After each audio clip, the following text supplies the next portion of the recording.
thing that many writers, artists, spiritual leaders, entrepreneurs, dreamers have in common is that they have spent a lot of time away from their homes, in places that were new to them, the neighborhoods, locations, and experiencing life from a very different angle, like they've never before. And the interesting thing is that none of them read those blogs about 20 things to do in life before you die or 30 things to do in so and so country, and neither did they retake the path that someone else took. They were always forging their own path. They were always looking for places from an angle that nobody else did. There was no trending back then, and be like, oh, that person went there and I'll go there too and do exactly the same thing as they did and then get more followers. So taking inspiration or reference is one thing. Like, that's okay because we don't know what's beyond the space that we live in. If we want to go somewhere, sometimes it's okay to have some direction. Sometimes it's okay to not have a direction as well. So taking inspiration is fine, but then just following everything that the other person did and doing it exactly the way they did, it's not okay. It just means that we have disconnected from our flow in life and we are just trying to get into somebody else's flow. And of course, it's not going to work out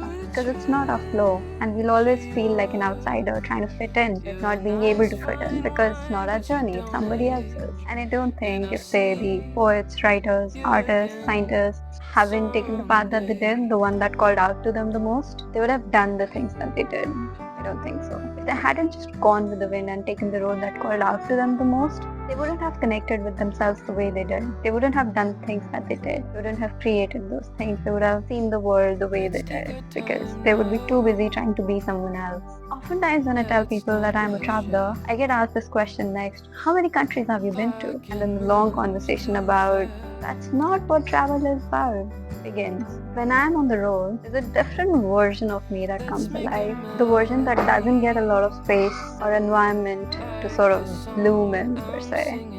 Like,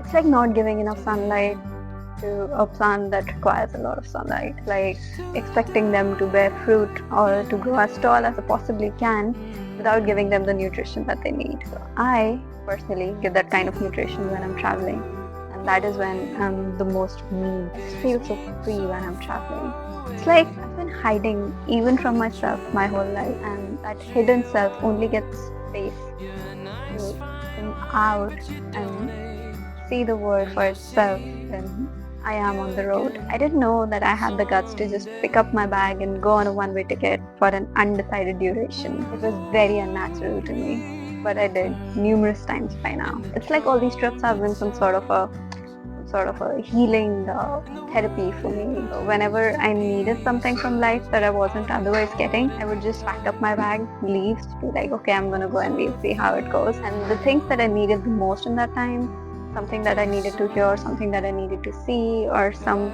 space that I needed, it always just came, it just did. They weren't all on the same spectrum of happiness, but they were all fun and unique in their own way. Point being that unless we switch off our rational mind that wants to keep us safe by following somebody else's path and look at the world from somebody else's scratch glasses, it will be difficult for us to come face to face with our true personalities. The one that stays hidden and burdened by the demands of this viral world. It's not cool.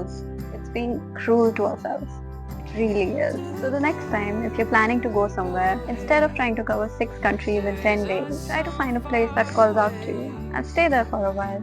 Feel that place. Let it sink in and see more than what a camera lens can possibly capture. The intangibles and see what makes the place truly unique.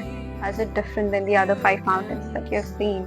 How is it different than other 5 grasslands that you've seen? And what is it about that place that truly calls out to you? And that can open so many doors for the undiscovered personality in you. And it's perfectly natural at times when you feel stuck to want to go to a place that helps somebody else. Instead of your heart from there tells you to go left, go left.